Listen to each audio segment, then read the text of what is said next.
Started from a DM, now she wanna see him. If you wanna link, baby, gotta be the weekend. Just follow me. Alright, so I'm back with another quick video on fatherhood and stepfatherhood, whatever. I'm trying to do both. But to start this video out, I want to say congratulations to my little bro. He just had his first daughter, and I pray she is beautiful and healthy for the rest of her days. Alright? She has already a fair few amount of cousins, so she will be well protected, just like his brother's daughter. Alright? Now, let's get to the nitty gritty of it. So, the majority of you are friends with me on Facebook, possibly Instagram, Twitter, maybe some from Snapchat. So, most of you know that I am a, let's say, crass person. All right, I say what is on my mind. I do not have a care to filter it, and I am fully prepared to deal with any consequences that come from those actions, as long as those consequences are directed at me and nobody that I care about. But this does create an interesting dilemma for me. Trying to raise a 10-month-old, because he just turned 10 months this month, today, actually, and be a stepfather and help raise a 10-year-old has a lot of pitfalls in it. One, I curse like a sailor. I tone it down when I'm making these videos as much as I can, but in person, man, I curse a lot. That is the truth. So I'll try to turn it down for the sake of kids. That's what it is. That's what I have to do. Period. Point blank. I get that. I fully understand that. But it's come to my attention that my jokes can be a little abrasive to my stepson, who I love dearly. But I have a crass sense of humor as well. You know, military, a little harsher. So I am having to learn to deal with a young boy who is fully in touch with his emotions in a way that I wish I could have been brought up to be in touch with as a kid.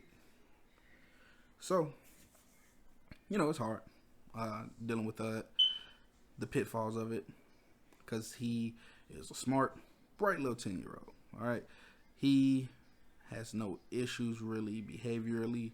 He's had a few here and there because of the move to where we're currently staying, because he liked his old school, he liked his old neighborhood, and he didn't want to move. But it's not like he's not the kid going out fighting, stealing, and things like that. So while dealing with that, and then this COVID stuff happens, so now he's at home a lot more, and he's definitely getting antsy. I don't know if my fiance notices, but I notice he's getting antsy, stuck in the house. So we are intending to start a game night. Got to get some batteries for my Uno attack game. We have Jenga, some other stuff, so we can start doing some things at home for his enjoyment until this passes, and then we can let him, go outside. We start taking him places again. The same thing with my son, because my baby is not leaving this house if possible at all, unless completely necessary. So some of the other pitfalls with it, my sense of humor, the way that I speak, and my naturally aggressive behavior, I do try to curb. One, I do not want my son to pick it up. I picked it up from, I used to say I picked it up from my mother, but that's not completely true. I picked it up from my family. We are a relatively aggressive bunch,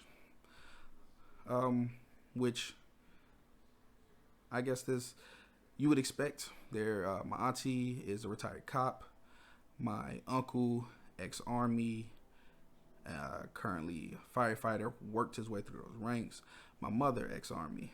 I joined the military. Two of my cousins well, one of my cousins is definitely a gang member. Not 100% sure about the other one. He was whatever. And then my sister is just like the most feminine thug you'll ever meet, right? Like, she'll get out on the dance floor and have the time of her life and then beat the brakes off you in the bathroom. Like, it's just what it is. So we're a naturally aggressive family. My sister managed to keep that away from my niece and nephew, her 2 kids. They're not aggressive. And my hope is to keep that mentality away from my sons, because I don't want them to be aggressive. I do want them to understand that aggression is a necessity sometimes, especially as a black man, but you have to know when and where to employ it. It's kind of like a joke I heard a comedian say one time, that all black people need just a little bit of nigger in them. They do, period. Because sometimes being that proper black person ain't enough. And that's the same idea for me. So when it comes to my 10-month-old, it's a little easier, I feel like, if I make mistakes speaking or doing something around him, that I can try to fix those. He's 10 months. It's a little easier for me to deal with it. However, I definitely do not have that leeway with the 10-year-old. So, my mistakes, they hang a little more. So we have conversations, we talk about it. And I'm still learning to be a dad. That's what it is. I'm still learning to be a man. And I turn 30 next week. And I will honestly admit to you, I'm still learning what it takes to be a proper, fully functional man. Just what it is. I'm not going to sit here and sugarcoat it, all right? I was emotionally unavailable for years. I'm trying to figure out how to do that properly without going too far one way or the other. I was angry for a really long time. I did not respect others, their opinions. I barely respected friendships. Damn sure didn't respect relationships. So, as it stands, I'm currently still learning how to be a proper man. And, people always tell me I'm a good man now, but I feel like my mistakes still weigh on me. And people say I'm being a good father, but I don't know. And I kind of prefer it that way. See, not knowing if I'm doing a good job raising them means I'll keep striving to do a better job. And I know that sounds weird to a lot of people, but not knowing if I'm good at anything will be my driving force to keep getting better at it. If I feel like someone's doing better than me, I'll keep trying to be the best I can. I don't try to be the best the way they are. I try to be better than them in my own way. So, like in the military, I was a IT tech. Computer information. 25 Bravo. I don't know if that's still the MOS or not in the Army. I was one of the best in the state at it. But I did not know that until just before I got out. See, I always felt, I'm undermanned. My position was supposed to have at least 2 to 4 people in it to properly do our job. And I was doing it borderline alone with 1 or 2 people helping me here and there. So I thought I was doing a bad job. I thought I was not good at it. So I kept working. I got better at it. I got better until I was out working 4-man, 5-man, and 6-man groups alone. And I take that same mentality with raising these 2. I don't know if I'm good at it. So I'm going to keep trying to be better at it. And I feel that as a father, as a man, and as a human being, that is the way we should go about everything. Never acknowledge being good at anything, because when you feel like you're good, you may stop. Being good is a lot of people's end goal. So never acknowledge it. Never believe you're bad, but believe you can always do better.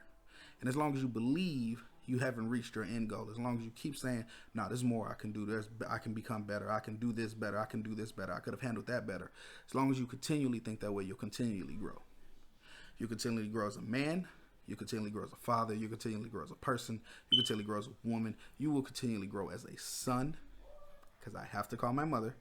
I have not checked on her during this epidemic as I should have. I called my grandmother yesterday. I'll be calling my aunties over the next few days, doing one person a day. I want everybody to get a period of time where I'm speaking with just them. I don't want to feel like I'm rushing anyone off the phone. So I'm still trying to be a better nephew, grandson, and son. And that same mentality goes into that. Since I'm not sure if I'm good, I keep wanting to do better.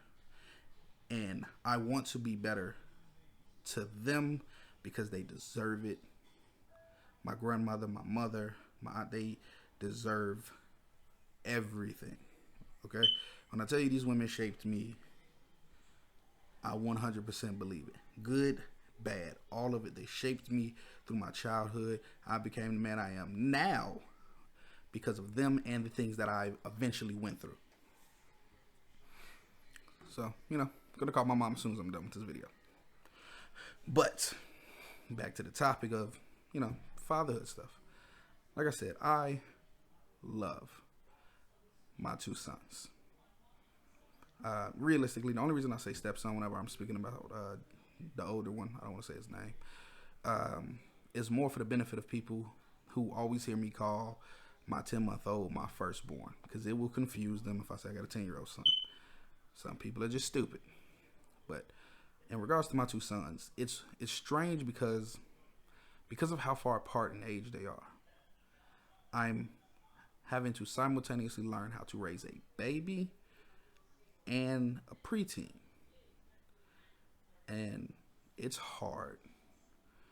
It's extremely difficult. And I never, ever would trade it for anything. I did not have a male role model in my life, which I know sounds crazy. My uncles were around. I love my uncles dearly, but they weren't around in the capacity I needed them around. My cousins, my older male cousins, weren't around in the capacity that I needed them around. My mom found some unique ways to try to mitigate that fact, which is where a lot of my life stories come from, was her unique ways. But I wouldn't change anything. They made me who I am, and they're going to help me make those two boys into the best men that I could. But that's it for me. Remember to like, share, subscribe, and don't just watch me build my kingdom. Help me build my empire. And I'm out.